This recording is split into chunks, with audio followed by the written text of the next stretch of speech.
It started with something so small, I almost didn't remember it later. A flickering light. That's all it was. I live in a quiet neighborhood just outside Austin, the kind of place where nothing really happens. Same cars parked in the same driveways every day. Same people walking their dogs at the same time every evening. You could live here for years and never know your neighbors beyond a polite wave. And for the most part, that's exactly how I liked it. Until her. She lived 3 houses down. I'd seen her around before, obviously. Hard not to. Not because she stood out in any dramatic way, but because she didn't try to. Simple clothes. Usually loose tops, long skirts, sometimes just comfortable homewear. Nothing flashy. Nothing that screamed for attention. But she had this presence. A calm, observant kind. The kind of person who notices things before you realize they are worth noticing. Her name was Maya. Mid to late 40s, I guessed. Divorced. Lived alone most of the time. Her son, Ethan, I think, was in college somewhere out of state. I'd only seen him a couple of times during holidays. After that, the house would go quiet again. Too quiet. The first real conversation we had wasn't planned. It was one of those random, forgettable moments. She was standing outside her house, staring at her phone with a slight frown. I was just getting back from work. "Hey," she said almost casually. "You know anything about Wi-Fi routers?" I laughed. Enough to pretend I do. That got a small smile out of her. And that was it. Or at least, that's what I thought. I went over, reset the router, fixed whatever minor issue it had. 5 minutes. Maybe less. But when I turned to leave, she said, "Wait, you want tea?" It wasn't the offer that made me pause. It was the way she said it. Not polite. Not casual. Just a little hesitant. Like she wasn't used to asking. I should have said no. Not because there was anything wrong with it, but because something about that moment felt like a line. And I stepped right over it without thinking. "Yeah," I said. "Sure." Her house was different. Not messy. Not exactly tidy either. Just lived in. Like someone who stopped caring about perfection a while ago. There were small things that stood out. A single cup on the table instead of a set. A couch with one side slightly more worn than the other. Silence that didn't feel peaceful, just empty. We talked. At first it was nothing. Weather. Work. The neighborhood. Safe topics. But conversations have a way of shifting when there's no one else around. They stretch. They get quieter. More honest. "I used to hate silence," she said at one point, stirring her tea slowly. Now I think I just got used to it. I didn't know what to say to that. So I didn't say anything. And strangely, she didn't seem to mind. That became a pattern. Small interactions. A wave here. A quick conversation there. Then longer ones. Then regular ones. After her son left again at the end of summer, something changed. Not suddenly, but noticeably. She started texting. Nothing unusual at first. "Do you know a good electrician? Is the internet down for you too? Can you check if my mailbox key is stuck?" Small things. Always small. But always reasons. And I kept showing up. Looking back now, I don't think any of it was accidental. It was a Thursday evening when everything shifted. I remember because I almost didn't go. I had just gotten home. Long day. Exhausted. I dropped my keys on the counter and sat down without even turning the lights on. That's when my phone buzzed. Her name. "Hey, sorry to bother you. My kitchen light just went out. I think it's the fuse. Could you take a look?" I stared at the message longer than I should have. Not because of what it said, but because of something I couldn't quite explain. A feeling. I could have ignored it. Said I'd check tomorrow. But instead, I grabbed my keys again. And 5 minutes later, I was standing at her door. She opened it almost immediately. Like she'd been waiting right there. "Hey," she said softly. No makeup. Hair loosely tied. Something about her looked different. Not in appearance. In energy. "Where's the fuse box?" I asked, keeping it casual. She pointed toward the kitchen. Back wall. It took me less than 2 minutes to fix. A simple switch. That was it. I turned around, ready to say something like, "You're good now," and leave. But she was standing closer than I expected, leaning slightly against the counter, watching me. "Thanks," she said. Then, after a small pause, "I was going to make tea, but I thought maybe something stronger tonight." She reached into a cabinet, pulled out a bottle. Whiskey. That caught me off guard, not because of the drink, but because it felt like a shift, a step away from the safe, predictable pattern we had built. "You don't have to stay," she added quickly. "I can stay," I said, too quickly. For a moment, neither of us spoke. Then she poured 2 glasses. Not full, just enough. We sat down. Same couch as before. Same quiet house. But it didn't feel the same. There was something in the air. Something unspoken. She didn't drink right away. Just held the glass in her hand, turning it slightly, watching the light reflect off it. "It gets really quiet at night," she said eventually. Her voice was softer now, less guarded. I nodded. "Yeah, I get that." She glanced at me. "Not fully. Just enough." "No," she said. "I don't think you do." And for some reason, that stayed with me. We were halfway through the second drink when it happened. Not suddenly. Not dramatically. Just naturally. She shifted slightly closer. Not enough to make it obvious, but enough that I noticed. Her hand rested on the couch, near mine. Then, slowly, it moved. Not grabbing, not forcing, just resting. On my leg. That was the moment. The exact moment. Where everything could have gone differently.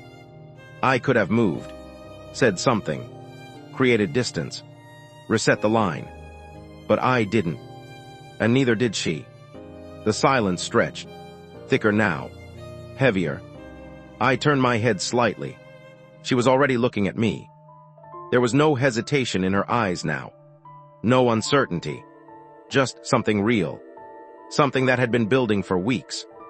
And then, I leaned in. I leaned in. And then stopped.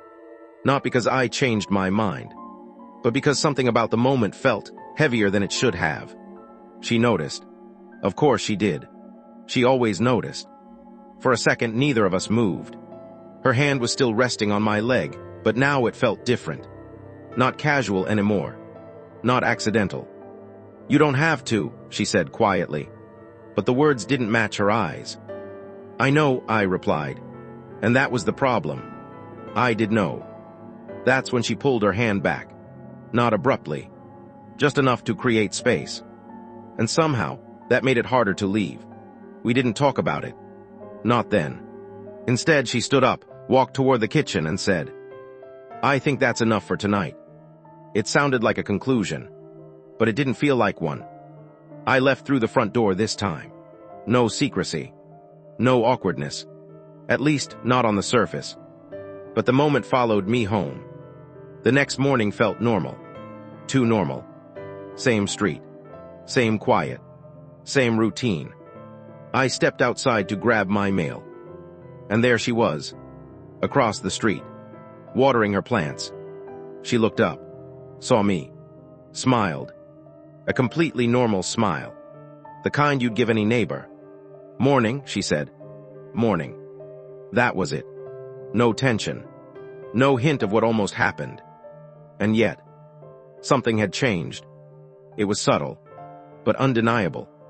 She held eye contact just a second longer than usual. Not enough for anyone else to notice, but enough for me to feel it. That became the new pattern. Everything looked the same, but nothing felt the same. A few days passed. No messages. No calls. Nothing.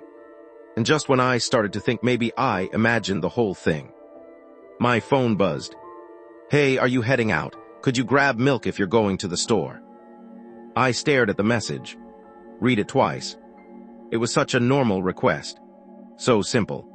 So harmless. But there was a smiley at the end. She had never used a smiley before. I don't know why that mattered, but it did. I replied, "Yeah, sure." No emoji. I don't know why I did that either. When I dropped it off later, she opened the door just enough to take the bag. Didn't invite me in. Didn't step outside. "Thanks," she said. "No problem." And then she hesitated, just for a second, like she was about to say something else. But she didn't. The door closed, and I was left standing there thinking. It happened slowly after that. So slowly that I didn't notice it at first. She started finding reasons again. "Can you check this noise in the backyard? Do you think this bill looks right? Is my car battery okay?" None of them were urgent. None of them required me specifically. But she kept asking anyway. And I kept showing up. But this time it was different. There was always a moment. A pause. Something unspoken sitting between us. Sometimes it was in the way she looked at me. Sometimes in the way she stood just a little closer than necessary. And sometimes, in the silence. One evening, I went over to help her move a box. Just a box. Nothing complicated. We finished quickly. Too quickly. And that's when I realized. She wasn't asking for help anymore. She was asking for time. We stood in the living room. Same place. Same couch. Same quiet. "You're easy to talk to," she said suddenly. I shrugged. "I don't say much." "Exactly." That caught me off guard. She smiled slightly, but there was something behind it. Something heavier. "Most people don't know how to sit in silence," she said. "They rush to fill it. And you don't." She shook her head. "No," she said softly. "I think silence tells you more about a person than words ever could." That line stayed with me, because in that moment, the silence was saying a lot. It was getting late when I finally said, "I should go." She nodded, but didn't move. I took a step toward the door, then another, and just as I reached for the handle, she said, "Do you ever feel like you're about to cross a line, and you don't know if you should stop?" I froze, not because of the question, but because of how calmly she asked it. Like it wasn't hypothetical. Like she already knew the answer. I turned around slowly. She was watching me again. That same look. The one that had been building for weeks. "I think." I said carefully, "You usually know. And if you don't." There it was. The real question. I didn't answer right away. Because the truth was, I did know. I just hadn't decided what to do about it. That night I didn't stay. But I didn't walk away either. Because now, it wasn't just a moment anymore. It was a choice. And the worst part, I had a feeling. She wasn't going to let it stay unresolved. Not this time. The next few days, she disappeared. Not literally. She was still there. Same house. Same routine. But something shifted. No messages. No random requests. No, "Can you check this?" or "Are you around?" At first, I didn't think much of it. Maybe she was busy. Maybe she realized things were getting complicated. But then something strange happened. I started noticing her more. Not because she was doing anything different, but because she wasn't. No more excuses to come over. No more late evening conversations. No more quiet pauses that stretched just a little too long. And somehow, that silence felt louder than anything before. One evening, I stepped outside around sunset. The sky was that dull orange color you only really notice when you're not distracted. And that's when I saw her. She was on her porch, sitting still. Not on her phone. Not reading. Just sitting. Looking in my direction. I don't think she expected me to come out. Because the moment our eyes met, she looked away. Too quickly. That's when it clicked. She wasn't avoiding me. She was holding back. And there's a difference. It happened 3 days later. Late evening. My phone buzzed. I didn't even need to check the name. I already knew. "Hey, sorry, I know it's late. Can you come over for a minute?" No explanation. No small talk. No emoji. Just that. And something about it felt different. Heavier. I stared at the message. For a long time. Because this time, it didn't feel casual. It felt like something had already happened. When I got there, the lights were on, but the door wasn't fully closed. It was slightly open. I knocked anyway. "Come in," her voice came from inside. The moment I stepped in, I knew something was off. Not messy, not chaotic, just tense. She was standing in the living room, arms crossed, pacing slightly. "I didn't know who else to call," she said. That line hit differently this time. "What happened?" I asked. She hesitated, then looked at me. Not calmly, not carefully, but directly. "I think someone's been in my house." That wasn't what I expected. "What do you mean?" I asked. "I mean," she exhaled slowly, trying to stay composed. "Things are moving." I glanced around. Everything looked normal. "Like what?" She walked toward the kitchen, gestured at a drawer. "I keep this closed," she said. "Always." It was slightly open. "That could be anything," I said gently. "I know," she nodded quickly. "That's what I told myself too." She walked past me, toward the hallway. But then this morning, she stopped near the wall, looked at something. I followed her gaze. A picture frame, slightly tilted. "You think someone broke in?" I asked. She didn't answer immediately. Instead, she said, "Or never left." That silence again. But this time, it wasn't calm. I checked the doors, the windows, the back entrance. Everything was locked. No signs of forced entry. "You're probably just stressed," I said. And the moment I said it, I regretted it, because her expression changed. Not angry, not defensive, just disappointed. "I knew you'd say that," she said quietly. "That's not what I meant." "I know," she cut in gently. "It's just..."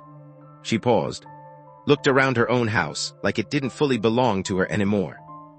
"I don't feel alone here anymore." That line stayed, because it didn't sound dramatic. It sounded certain. "I can stay for a bit," I said. She looked at me, really looked this time. "You don't have to." "I know." Same words as before. But now, different meaning. She nodded. "Just for a while," she said. We sat down. Same couch, same space. But everything felt different now. No tension like before. No unspoken pull. Just awareness. Listening. Waiting. It was almost an hour later. Nothing happened. No movement. No noise. And slowly, the tension started to fade. I was just about to say, "See, it's probably nothing," when we both heard it. A soft sound. From upstairs. A step. Then, another. Not loud, but clear. And definitely, not imagined. We both froze. She didn't look at me. She didn't need to. Because we both knew. This time, she wasn't wrong. The second step was slower. Heavier. Like whoever, or whatever was upstairs, knew we had heard it. Neither of us spoke. Maya's fingers tightened slightly against the couch cushion.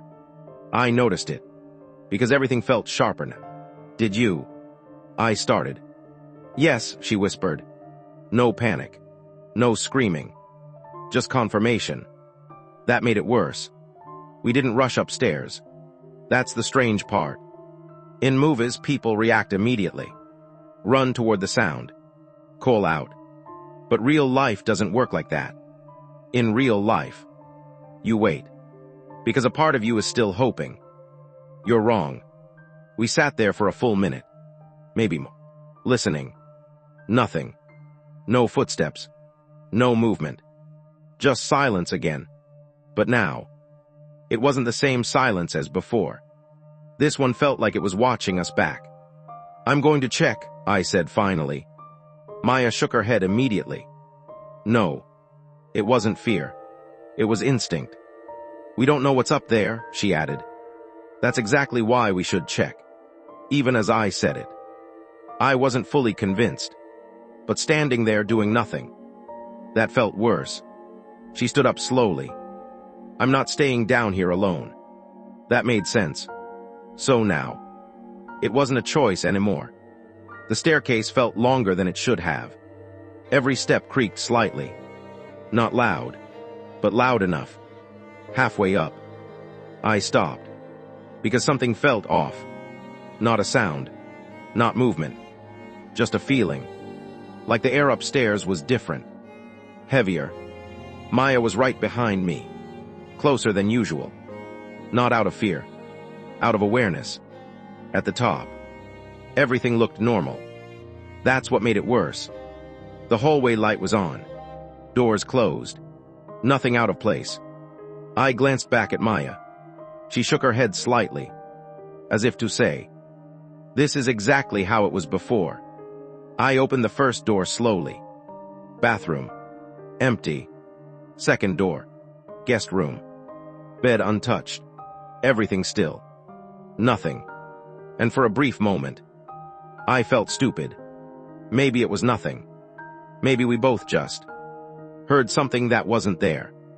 Only one door left. Her bedroom. The door was slightly open. Just a few inches. And I knew, without knowing how. That's where the sound came from. Before I touched the door, Maya spoke. "I closed that," she said quietly. I didn't respond, because I believed her. I pushed the door open, slowly. The room was dark. Only a faint light from the hallway slipped inside. At first, nothing. Then I noticed something. The window. It was open. Just slightly. Curtains moving. But here's the problem. We checked the windows earlier. They were all locked. "Did you open this?" I asked. "No." Immediate answer. No hesitation.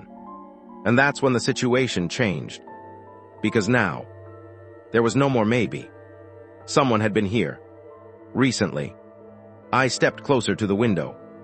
Looked outside. Backyard was empty. Dark. Still. But something caught my eye. Near the fence. A slight movement. I narrowed my focus. And then, nothing. Gone. Like it was never there. Behind me. Maya said something that made everything worse. "I didn't tell you everything." I turned around. "What do you mean?" She hesitated, then said, "This isn't the first time." Silence. "You've heard it before?" I asked. She shook her head. "Not just heard it." A pause. Then, "I've seen things move." "Why didn't you say anything?" I asked. Because I thought I was imagining it. That made sense. Until it didn't. "Then why call me now?" She looked at me. And this time, there was no hesitation. Because tonight, a breath. It didn't feel like imagination anymore. Something on the dresser caught my attention. A small object. Metal. I walked closer. Picked it up. A key. Old. Not part of a modern keychain. "Is this yours?" I asked. Maya stepped closer. Looked at it. Her expression changed instantly. No. That one word. Carried weight. We stood there. In a room that was supposed to be empty. Holding a key that didn't belong to her. With a window that had been opened from the inside. And footsteps. We both heard. And suddenly, the question wasn't, was someone here? It was, are they still here? I turned the key over in my hand. It wasn't new. Edges worn down. Surface scratched like it had been used a lot. Not a house key you'd casually lose. "This doesn't make sense," I said. Maya didn't respond. She was staring at the key like she recognized it, but didn't want to admit it. "You've seen this before," I said. It wasn't a question. She swallowed slowly. "I don't know." But the hesitation gave her away. "Does your ex still have a key?" I asked. Wrong question. Her reaction was instant. No. Too fast. Too sharp. The room went quiet again. "Okay," I said carefully. "Then who would?" She shook her head. But this time, It didn't feel like denial. It felt like avoidance. A soft sound. From inside the room. Not the window. Not the hallway. Closer. We both turned. The closet door. It was closed. But not fully. Just slightly. Off.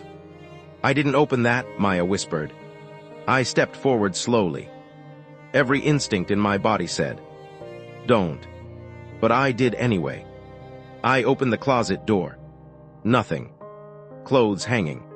Shoes lined up. Boxes stacked. Empty. And yet, something felt wrong. Like walking into a room where someone had just been. Air slightly warmer. Presence lingering. Do you smell that? I asked. Maya stepped closer. Paused. Yea. Faint. But there. Not strong enough to notice at first. But once you did, you couldn't ignore it. A smell that didn't belong. Like cologne. Not mine. That's not possible, she said under her breath. I turned to her. What isn't? She hesitated again. Then finally. He used to wear that. Silence. Who? I asked. And this time, she couldn't avoid it. My ex. I felt something shift in my chest. Not fear. Not yet. Something worse. Realization. You said he doesn't have a key. He doesn't, she insisted. Then how do you explain this? I held up the key. She didn't answer. Because she couldn't. There's something else, she said suddenly. That tone again. The one she used when she knew the truth would change everything. What? I asked. She looked at the floor. Then said, he wasn't supposed to know where I...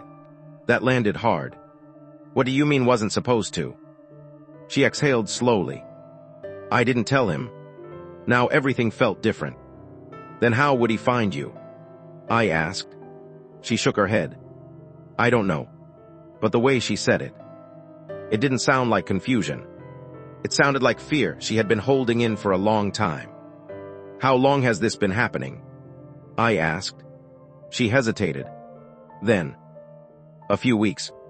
That matched. Exactly when things started changing. The texts, the requests, the excuses. She didn't need help. She needed someone there.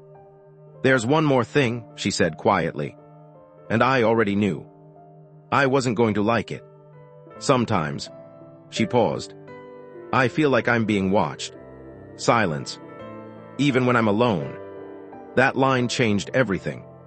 Because now, this wasn't just about a break-in. This was about someone.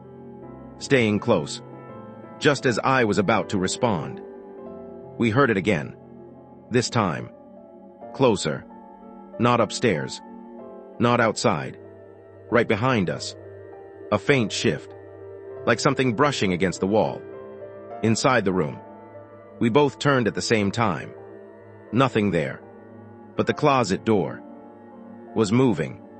Slowly. On its own. Neither of us moved. Neither of us spoke. Because we both saw it. The door. That I had just opened. Now closing. On its own. And in that moment, one thought hit harder than anything else. We weren't alone in that room. The door didn't slam. It didn't creak loudly. It just moved. Slow. Controlled. Like someone had gently pushed it. And then let go. Maya stepped back instantly. Not a scream. Not panic. Recognition. That's what I saw in her face. You saw that? She said. Not a question. Yeah, I replied. But even as I said it, something didn't sit right. Because the way it moved, it didn't feel random. It felt deliberate. I stepped closer again. Slower this time. My eyes weren't on the door. They were on the floor. Because something had shifted. A box, one of the storage boxes inside the closet, was slightly out of place. I was sure of it. I didn't touch that, I said. Maya didn't respond. She wasn't looking at the box. She was looking at me. Why are you here? Her voice was calm. Too calm. I frowned slightly. You called me. A pause. I know, she said. Then. But why did you come? That question didn't belong in this moment. I already told you. No, she interrupted softly. Not that answer. And suddenly, the room felt different again. Up until now. This felt like her problem. Her house. Her fear. But now, it didn't. Now it felt like I was the one being looked at. Measured. You've been coming over a lot, she said. I didn't respond. Fixing things, she continued. Checking things. Her tone wasn't accusing. That's what made it worse. It was observant. Like she was putting something together. You said the window was locked earlier, she added. Yeah, it was. But you checked it alone. That's true. I didn't think much of it at the time. But now, the way she said it, it sounded like doubt. You think I opened it? I asked. She didn't answer. A strange feeling crept in. Not fear. Not yet. Something else. Uncertainty. Because for the first time, I questioned something simple. Did I check that window properly? Or did I just assume I did? I looked back at the dresser. The key. Still in my hand. But now, something else caught my eye. A small mark on the wood. A scratch. Fresh. Like something had been dragged across it. Recently. Was this here before? I asked. Maya looked over. Her expression changed again. No. We stood there. Both thinking the same thing. But neither saying it. Because saying it would make it real. Finally, I said it anyway. What if? I stopped. Because it sounded insane. Say it, Maya said quietly. What if no one broke in? Silence. Then how do you explain this? She asked. I don't know, I admitted. And that was the first honest answer of the night. After my divorce, she said slowly, there were things. I looked at her. What kind of things? She hesitated. Then. Small things at first. That word again. Small. Things moving, she continued. Objects not where I left them. A pause. I thought it was stress. But then it stopped, she added. And now it's back. She nodded. Stronger this time. Yes. Another silence. And then. Her eyes met mine again. Sharp. Focused. And it started again. A beat. Right around the time you did. Everything went still. Not the room. Not the house. Just. Everything inside my head. You think this has something to do with me? I asked. I don't know, she said. But she didn't look away. That's what scares me. I laughed. Not because it was funny. Because it didn't make sense. That's not possible. But even as I said it, something hit me. Hard. A memory. The first time I came. The router. The shelf next to it. There was something on it. A small object. I couldn't remember what. But I remembered noticing it. And then, the second time I came over, it wasn't there anymore. I went quiet. Because suddenly, this wasn't about her house anymore. Or her past. Or even her ex. This was about something worse.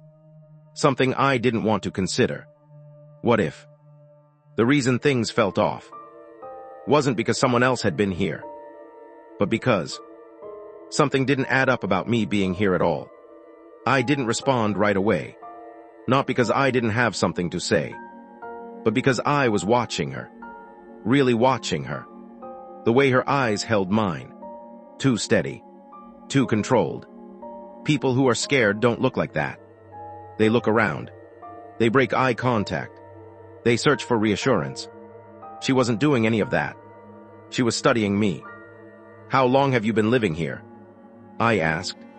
It seemed random. But it wasn't. She blinked once. Just once. A few years, she said. Not specific. 3. I pressed. Around that. Around. Another vague answer. You said your son visits during holidays, I continued. She nodded slowly. Yeah. When was the last time? A pause. Not long, but noticeable. Couple months ago. That didn't sit right, because I'd been here for months too, and I had never seen him. Not once. Why are you asking all this? She said, still calm. But there it was. A slight edge. Just trying to understand what's going on, I replied. That's what I'm trying to do too. But she wasn't asking questions. She was answering them. Carefully.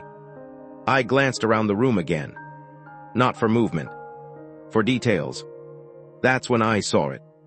Partially hidden under the bed. A box. Different from the ones in the closet. Smaller. Darker. And pushed back just enough. Like it wasn't meant to be seen. I stepped toward it. Don't. Her voice was immediate. Sharper than anything she had said all night. I stopped. Slowly turned to look at her. Why not?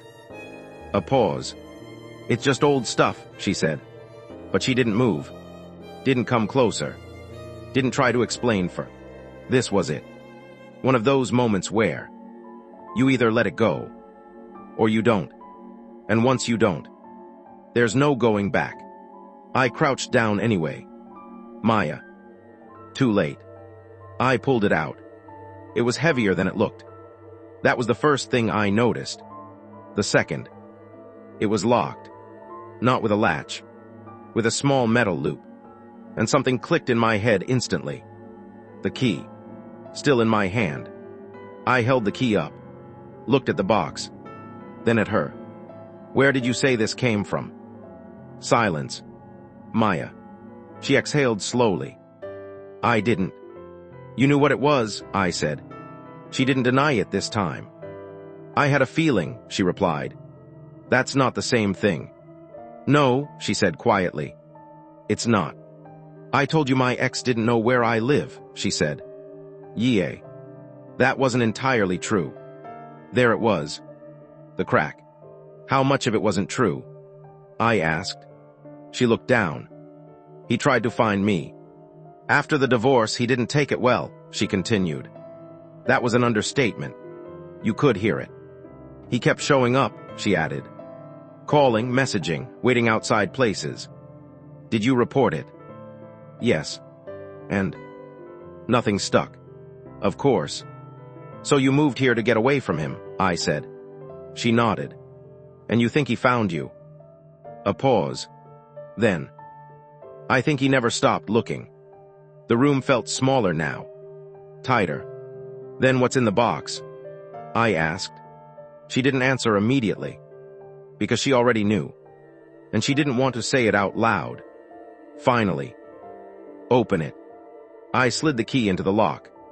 It fit perfectly. That alone was enough to make my stomach drop. I turned it. A soft click. And slowly. Opened the box. Inside. Photos. Dozens of them. At first glance. They looked normal. Just pictures. But then I looked closer. And everything changed. Because every single photo was of this house. From outside. Different angles. Different times of day. Some taken from the street. Some from closer. Too close. And then, the last photo. The one at the bottom. My hand froze. Because this one was different. It wasn't taken from outside. It was taken from inside the house. From the hallway. Facing this room. I slowly looked up at Maya. She wasn't surprised. She wasn't shocked. She wasn't even confused. She just stood there. Watching me. And in that moment, one terrifying thought hit me. She already knew what was in the box. I was still holding the photo. The one taken from inside the house. But I wasn't looking at it anymore. I was looking at her. Because something wasn't right. Not the situation. Not the box. Her. She wasn't shocked. She wasn't scared. She was calm. Too calm. You knew, I said. Not loud. Not aggressive. Just certain. She didn't answer right away. Then, she smiled. Not wide. Not obvious. Just enough to confirm it. I needed you to see it, she said. The words didn't register at first. See what? I asked. That you wouldn't believe me otherwise. A strange feeling settled in my chest. What exactly am I supposed to believe? I asked. She stepped closer. Slow. Measured. That I'm not safe here. You could have just told me that. I did. No, I shook my head. You suggested it. A pause. Then she said something that changed everything. And you kept coming back anyway. Suddenly, every small moment replayed in my head. The Wi-Fi issue. The fuse. The messages. The timing. None of it was urgent. None of it was necessary. But all of it had one thing in common. It brought me here. You planned this? I asked. She tilted her head slightly. Planned is a strong word. That's not a no. No, she admitted quietly. It wasn't. Why? I asked. That was the only thing that mattered now. She didn't answer immediately. Instead, she walked to the window. Looked outside. You ever feel like you're disappearing? She said. That wasn't what I asked. But it was an answer. When my son left, she continued, the house got quiet. I stayed silent. At first it was peaceful. A pause. Then it wasn't. She turned back toward me. And then you showed up. I didn't show up, I said slowly. You asked. Yes. No hesitation. I did. And you kept asking. Yes. And you kept answering. That line hit differently. Because it was true. You wanted me here, I said. She nodded. But not just here. A pause. Close. Silence. And now you think I won't leave? I asked. She didn't smile this time. No, she said softly. I think you won't want to. I looked back at the photos. They're real, I said. Yes. So someone has been watching this house? Yes. Then what part of this is your plan? She stepped closer again. Making you believe it matters. That's when it hit me. Hard. The photos. The key. The sounds. All of it. Could be real. Or staged. Or both. And I had no way to tell the difference anymore. I took a step back. Because for the first time since I walked into that house, I didn't feel like I was helping her. I felt like I had walked into something that was already in motion. Something I didn't fully understand. And something she had been building. Slowly. Patiently. From the very beginning. And the worst part. She was right about one thing. I didn't want to leave. I moved toward the door. Not fast. Not dramatic. Just enough to remind myself. I could leave. I think I should go, I said. It sounded reasonable. Normal. But even as the words left my mouth, they didn't feel solid. Behind me, Maya didn't react immediately. That was the first sign. Most people would respond. Say something. Stop you. She didn't. I reached the hallway. One step away from the stairs. And then, she spoke. Okay. Just that. No resistance. No emotion. And somehow, that made it harder to leave.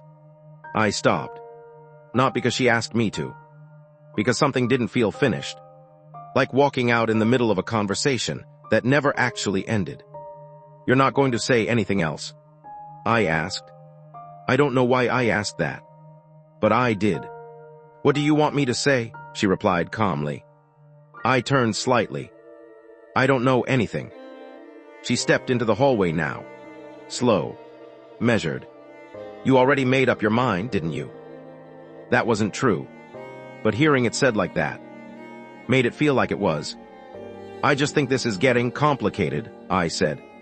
Complicated how? Her tone stayed soft. But her questions, sharp. Everything, I replied. The house, the photos, what you said. And you think leaving fixes that? That landed. Because it didn't. If someone really is watching this house, she continued, then me being alone here.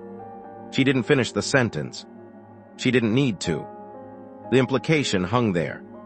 Heavy. You said yourself you don't feel safe, I replied. I don't. Then call the police. A pause. Then she smiled slightly. You really think they'll take this seriously? I didn't answer. Because I knew the answer. That's why I called you, she said. Not emotionally. Not desperately. Just fact. You listen. Silence. And you don't leave. That last part felt less like a compliment and more like a statement. I turned back toward the stairs again. This time I forced myself to move. One step down. Then, you didn't answer my question earlier. I stopped. Of course I did. About crossing a line, she continued. Slow footsteps behind me. You said people usually know. Another step closer. So tell me. Now right behind me. Do you know? I didn't turn around. Because I already knew. If I did, I wouldn't leave. And that realization was the most dangerous thing so far. You can go, she said quietly. Again. Same words. Same calm tone. But this time, they felt different. Because now I understood something I didn't before. She wasn't trying to stop me. She didn't need to. This wasn't about forcing me to stay. It was about making me feel like leaving. It was the wrong choice. I stood there, halfway down the stairs, close enough to leave, far enough to stay. And in that moment, I realized something that hit harder than anything else tonight. This wasn't about her being alone. It wasn't about the house. It wasn't even about the photos. It was about something much simpler, something much more dangerous. She didn't want to be alone. And somehow, without ever asking, she had made sure I wouldn't want her to be. My foot was still on the stair, halfway down. It should have been simple. Just take another step, walk out, go home. But my chest felt tight. Not fear, not exactly. Something closer to hesitation. And I hated that, because I knew what was happening. I exhaled slowly, then finally, took the next step down, and another. Behind me. Silence. No footsteps. No voice. Nothing.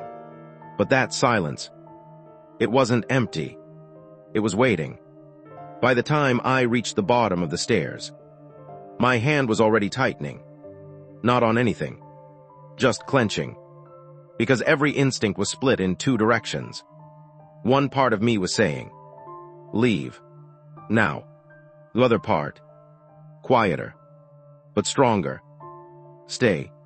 And that didn't make sense. I turned around. Not fully. Just enough to see the top of the stairs. She was still there. Watching. Not moving. And suddenly, it hit me. This wasn't fear keeping me here. It was something worse. Responsibility. You're good at this, I said. My voice was calm. But inside, not even close. She tilted her head slightly. At what? Making it feel like I'm the one choosing.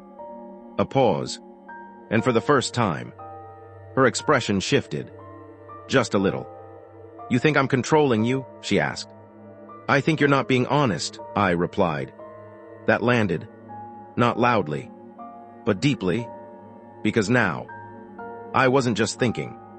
I was feeling it. The frustration. The confusion. The weight of everything not making sense. You didn't tell me about the box. Silence. You didn't tell me about your ex still trying to find you. Her jaw tightened slightly. And you definitely didn't tell me that you've been setting things up. That last part came out sharper than I intended. But I didn't take it back. I didn't lie, she said. You left things out. That's not the same thing. It is when it changes everything. Silence again. But this one was different. Because now, she wasn't in control of it anymore. You think I don't see what's happening? I said. My voice dropped. Not angry. Just real. You were alone. She didn't interrupt. You didn't want to be. Still nothing. So you found a way to make sure I kept coming back. A long pause. And then, she said quietly, I didn't make you do anything. That line hit harder than everything else. Because it was true. I did keep coming back. No one forced me. No one dragged me here. And that's what made it worse. I turned around completely now. Faced her. This stops, I said. No hesitation. No doubt. No more half-truths, no more setups. She held my gaze. And if I don't? That question wasn't a challenge. It was a test. Then I walk out, I said. Simple. Clear. But this time, I meant it. Something changed in her face. Not manipulation. Not calm control. Something real. Fear. Small. But undeniable. Don't, she said. And that one word was the first honest thing she'd said all night. The room went quiet again. But now, everything had shifted. She wasn't guiding the moment anymore. I was. And yet, even standing there, with control finally back in my hands, there was one feeling I couldn't shake. Not fear. Not confusion. Something deeper. Something dangerous. Because even now, even after everything, a part of me still didn't want to leave her alone in that house. And I didn't know if that was my choice anymore. Or the last piece of her control still holding on. Don't. It was such a small word. Quiet. Barely above a whisper. But it didn't feel small. It landed somewhere deep in my chest. Like it knew exactly where to hit. And I hated that. Because after everything, the lies, the setup, the manipulation, that one word still made me hesitate. I didn't move. Not forward. Not back. Just stood there.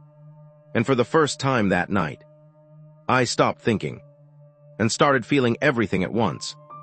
The confusion, the frustration, the pull. And underneath all of it, something I didn't want to admit. I didn't want her to be alone. And that realization made me angry. You don't get to say that, I said. My voice wasn't calm anymore. It wasn't loud either. It was tight. Controlled. The kind of voice that comes from holding too much in for too long. You don't get to pull me into this, I continued, and then act like I'm the one who has to stay. She didn't interrupt. But her eyes, they changed. Not defensive. Hurt. And that made it worse. Because now, this didn't feel like a game anymore. It felt real. Painfully real. I didn't mean for it to get like this, she said softly. That line should have helped. But it didn't. Then what did you mean? I asked. My chest felt heavy now. Not with fear. With something closer to disappointment. Because a part of me had trusted her. More than I realized. She looked away.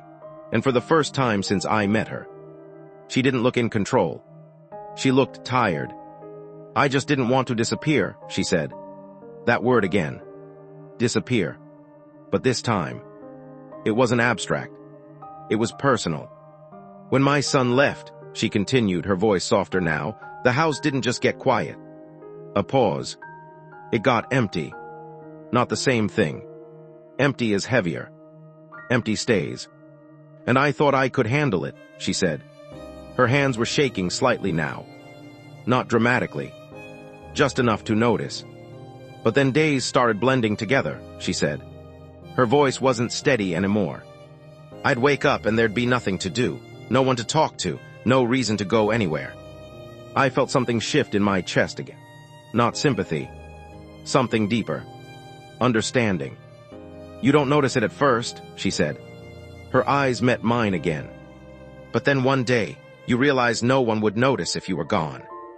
That line didn't feel like part of a story. It felt like something she had lived.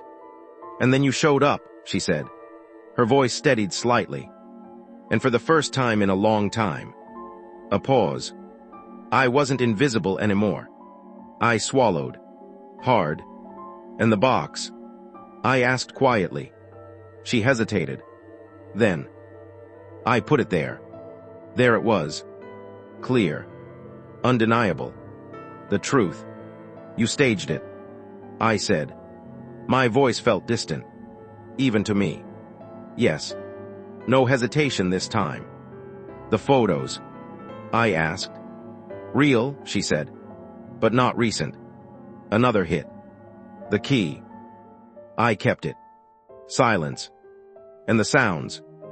She didn't answer right away. That was enough. I took a step back. Not because I was scared. Because something inside me dropped. That feeling when something you thought was real turns out not to be. Not completely. You made me believe someone was in your house, I said. My voice was quieter now. Not angry. Just heavy. I needed you to stay, she replied. And there it was again. That honesty. Too late. But real. And what happens now? I asked. She didn't answer immediately. Because for the first time, she didn't have control over what came next. I don't know, she said. And that was the truth. We stood there. Not as strangers. Not even as neighbors. But as two people. Who had crossed a line neither of us fully understood. And in that moment, I realized something that hurt more than the betrayal itself. Part of me still didn't regret coming here. And that scared me more than anything else. Neither of us spoke. Not because there was nothing to say, but because there was too much. I was still standing near the bottom of the stairs. She was still at the top. Same positions.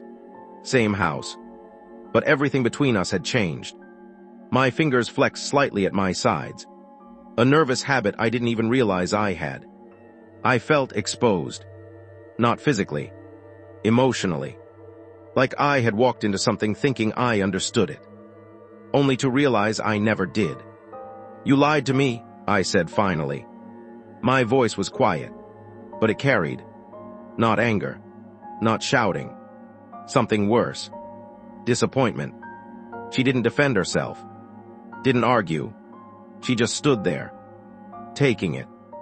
I know, she said softly.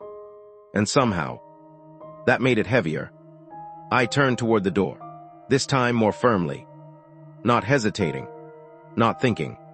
Just moving. Each step felt deliberate.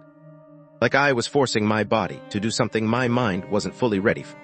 Behind me, I could hear her breathing. Shallow. Uneven. But she didn't call out this time. My hand reached the handle. Cold metal under my fingers. Real. Simple. Something that made sense. I tightened my grip. And for a second, I just stood there. Because walking out meant something final. Not just leaving the house. Ending whatever this had become. I didn't think it would go this far. Her voice came from behind me. But it wasn't calm anymore. It cracked. Slightly. Like she was holding something back. And failing. I closed my eyes for a second. Frustration built in my chest. Because I knew. I should keep walking. But I didn't. I let go of the door. Slowly. Turned around. And there she was. Not composed. Not controlled.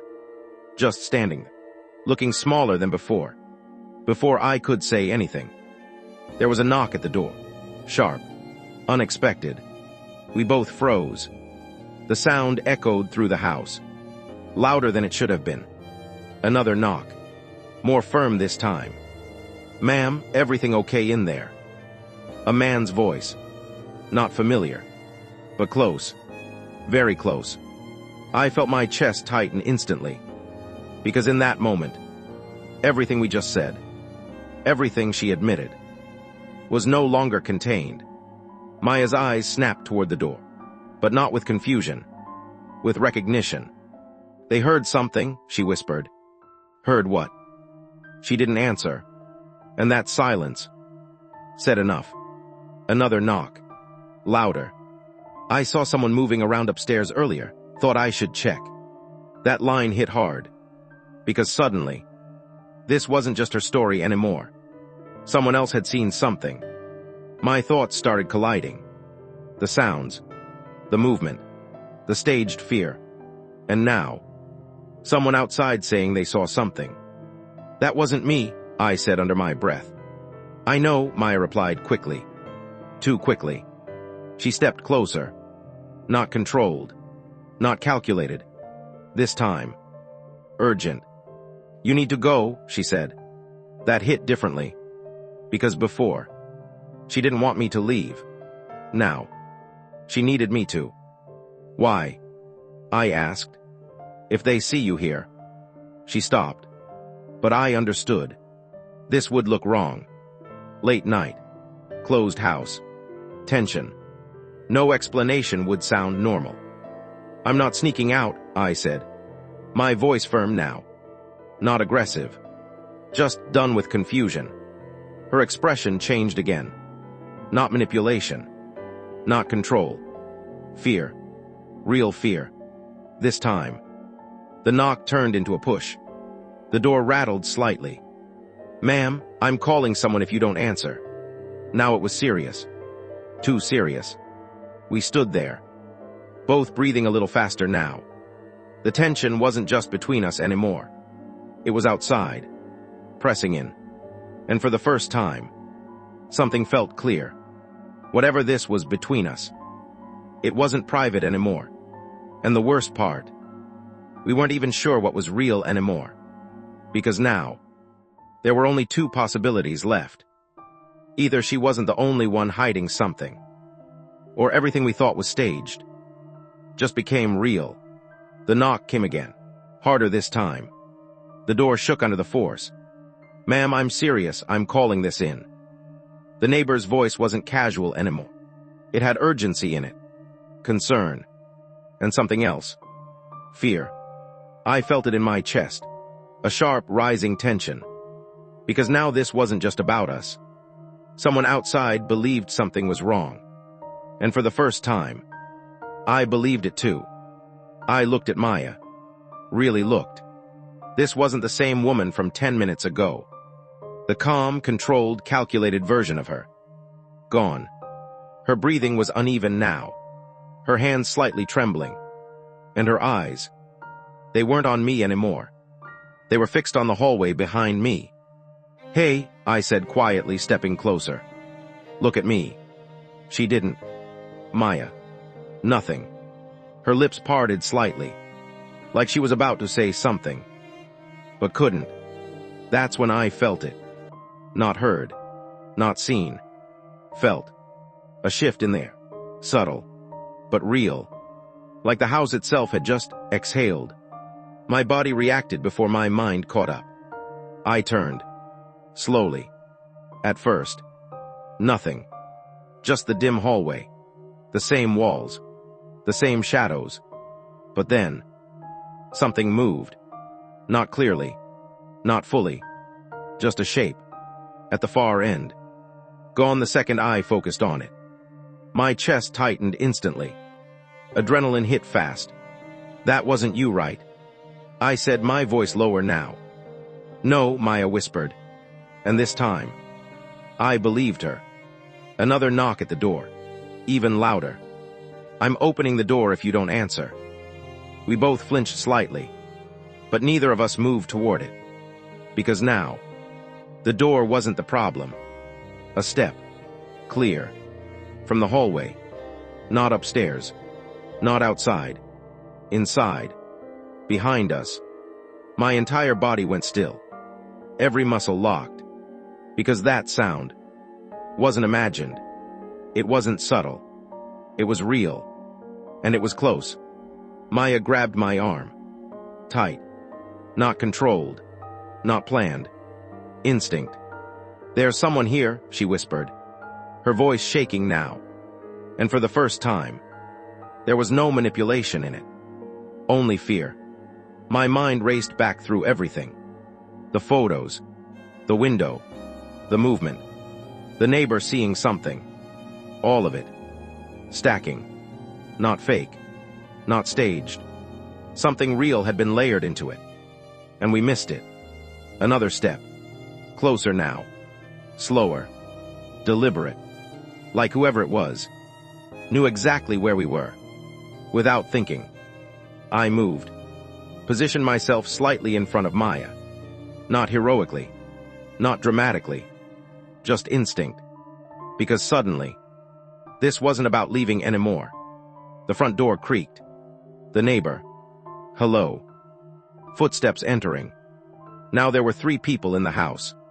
And one of them shouldn't be there. At the end of the hallway. That same shape. This time. It didn't disappear immediately. It lingered. Just long enough to confirm one thing. It wasn't nothing. My heart was pounding now. Loud. Relentless. Maya's grip tightened on my arm.